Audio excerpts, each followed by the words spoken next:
नमस्कार,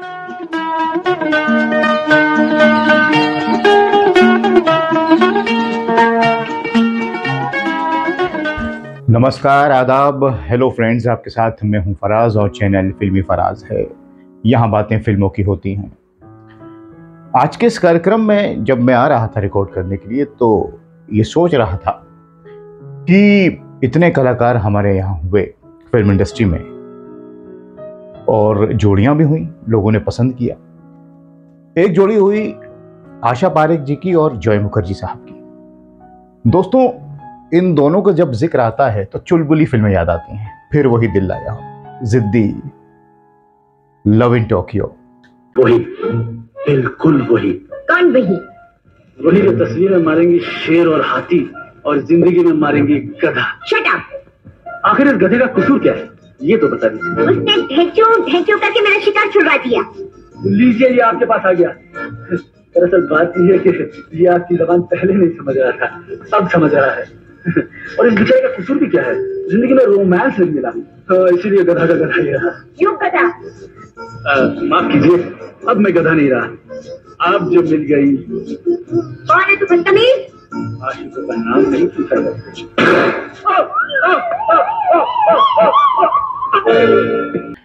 और फिल्में सुपर डुपर हिट, और उससे भी ज्यादा इन फिल्मों के नगमे रफ़ी साहब की आवाज़। रफ़ी साहब ही ज़्यादातर गाते थे जॉय मुखर्जी साहब के लिए। जैसे शम्मी कपूर साहब की उछल कूद वाली इमेज थी, वैसे जॉय मुखर्जी साहब की, लता जी, आशा जी। अगर हम गौर करें तो इन लोगों का जो करियर रहा तकरीबन साथ ही शुरू हुआ। इसलिए कह रहा हूं कि जॉय मुखर्जी साहब फिल्मी दुनिया ही से आते हैं। उनके वालिद साहब शशिधर मुखर्जी साहब, और किस तरह से वो हम हिंदुस्तानी में आए, लव इन शिमला में। और उधर आशा पारेख जी एज अ चाइल्ड आर्टिस्ट काम कर रही थी और दिल देखो उनकी फिल्म आई, और तकरीबन साथ ही करियर शुरू हुआ। और ये यूं कहें कि आशा पारेख जी का थोड़ा पहले हुआ, वो उनकी फिल्में आ चुकी थी, 1-2 साल का फर्क रहा। फिर इन दोनों की जोड़ी साथ में आई। वैसे जॉय साहब ने साधना जी के साथ भी काम किया और साहिरा बानो जी के साथ भी काम किया, लेकिन आज हम जिक्र कर रहे हैं आशा पारेख जी और जॉय मुखर्जी साहब। अब आशा पारेख जी का जो मिजाज, जो उनकी शुरू की फिल्में रही, वो बड़ी तेज तर्रार, गुस्से वाली, और आखिर तक वो नहीं मानती थी। हीरो पीछे लगा रहता था, इसलिए जिद्दी फिल्म भी बनी इन दोनों की। कुल मिला के, और उधर जॉय मुखर्जी साहब, हम जानते हैं किस तरह से वो फिल्मों में आए। नहीं आना चाहते थे, लेकिन उनके भाई ले आए, और फिर उसके बाद ऐसे आए कि उनकी फिल्में मशहूर रहीं, और खास करके रफ़ी साहब के गीत। दोस्तों, अगर हम देखें इन दोनों की कितनी फिल्में आई तो यूं 4 फिल्में हैं। हम हिंदुस्तानी में भी ये थे, लेकिन उसमें आशा पारेख जी के साथ सुनील दत्त साहब थे, जॉय मुखर्जी साहब के साथ हेलन जी थी। तो और मेरे ख्याल से कोई शायद सीन भी नहीं था, लेकिन हम हिंदुस्तानी फिल्में इन दोनों का नाम साथ आता है। लेकिन कुल 3 फिल्में इनकी हैं जिनका मैंने जिक्र किया। 1963 की फिल्म फिर वही दिल लाया हूं, ये फिल्म आई नासिर हुसैन साहब की फिल्म। जी हाँ, नासिर हुसैन साहब के साथ आशा पारेख जी ने खूब काम किया। बाद में कई फिल्में आई, चाहे वो तीसरी मंजिल हो, कारवां हो, और इसके पहले भी जब प्यार किसी से होता है, दिल देके देखो पहली फिल्म भी रही। फिर वही दिल लाया हूं कि जो वादियां हैं वो कश्मीर की हैं, और ओपी नैयर साहब का संगीत। अच्छा, तीनों ही फिल्मों में संगीत अलग अलग रहा। पहले ओपी नैयर साहब का। दोस्तों, कितने सारे गीत हैं, आशा जी की आवाज़, रफ़ी साहब की आवाज़, और भी सिंगर्स, बंदा परवर, थाम लो जिगर, लाखों हैं, और मेरा फेवरेट सॉन्ग है आंचल में सजा लेना कलियां, आंखों से जो दिल में। आशा जी, रफ़ी साहब के एक से बढ़कर एक गाने हैं, और म्यूजिकल हिट ये फिल्म रही। और कश्मीर की वादियाँ, आशा जी तो अक्सर इंटरव्यू में ये बताती हैं कि जॉय के साथ काम करना ऐसा लगता था कि पिकनिक हो। पिकनिक क्योंकि कश्मीर जा रहे हैं शूटिंग के लिए, यूनिट जा रही, कितना मज़ा आता होगा। आप सोचिए, राजेंद्र नाथ साहब भी हैं, और तबस्सुम जी भी हैं, और प्राण साहब भी हैं और फिर इतने खूबसूरत गाने और इतनी खूबसूरत वादियाँ, दिलकश संगीत। आशा जी ये भी बताती हैं, आशा पारेख जी, कि जॉय मुखर्जी बड़े चुलबुले थे और सेट पर अक्सर देर से आया करते थे, और अपनी सेहत को लेकर थोड़े लापरवाह थे। इस बात का जिक्र उन्होंने बार बार किया। बहरहाल ये फिल्म इनकी बड़ी कामयाब रही। मत में आपकी हुजूर फिर वही दिल लाया हूँ।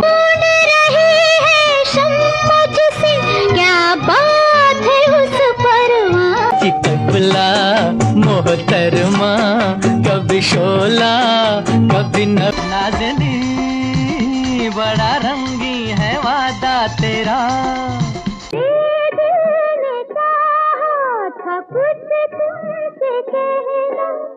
दम मेरे खेल न जानो चाहत के करार। ऐसे ही कभी जब शाम ढले तब याद तेरी रातों के लिए दिल को जलाया हमने। लाखों है निगाह में जिंदगी की राह में सनम हसीन जवां।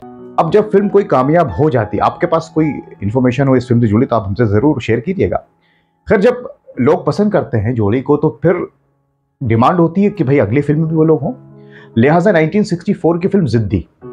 अब जिद्दी में एस डी बर्मन साहब का संगीत रहा। देखिए, संगीत बदल गया, कहाँ ओपी नहीं है और कहाँ एस डी बर्मन साहब का संगीत है।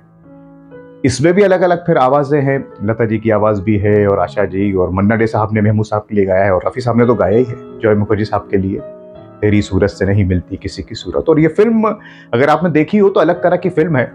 इसमें भी हिल स्टेशन की शूटिंग है और जॉय मुखर्जी साहब जाते हैं और फिर आशा पारेख जी एक जिद्दी बनी है, जैसे वो मैंने जिक्र किया, उनका स्वभाव ऐसे ही रहा कि बड़ा मुश्किल होता था हीरो को कि भाई ये मान जाए।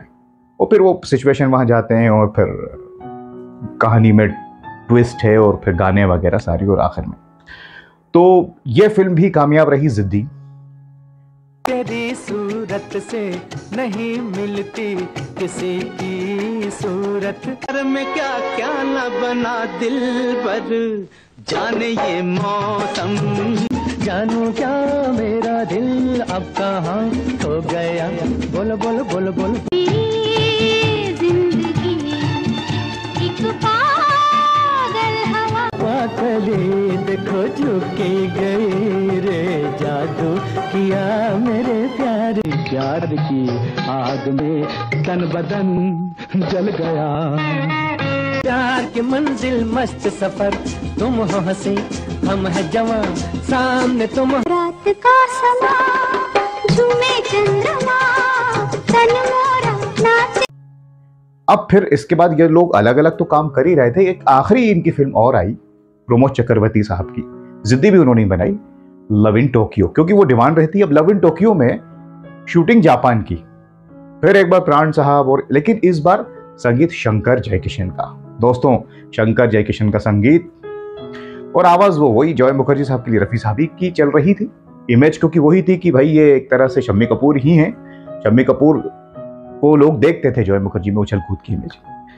इसके भी अलग तरह की कहानी है, हमने देखी है, आपने देखी होगी फिल्म। जॉय मुखर्जी जाते हैं जापान और आशा पारेख मिलती हैं और फिर बच्चा और सारी कहानियाँ इसमें है। वो गीत इसके सयोनारा और ले गई दिल गुड़िया जापान की और आजा रेया और मेरा फेवरेट सॉन्ग है जो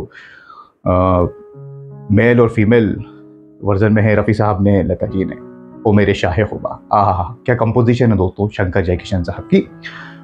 और इस तरह से ये 1966 की आखिरी फिल्म रही लव इन टोक्यो, जो इन दोनों ने जिस फिल्म में साथ काम किया। बाकी बाद में अलग अलग करते रहे और ये फिल्म भी काफ़ी मकबूल हुई। ओ मेरे शाहे खुबा, ओ मेरी जान,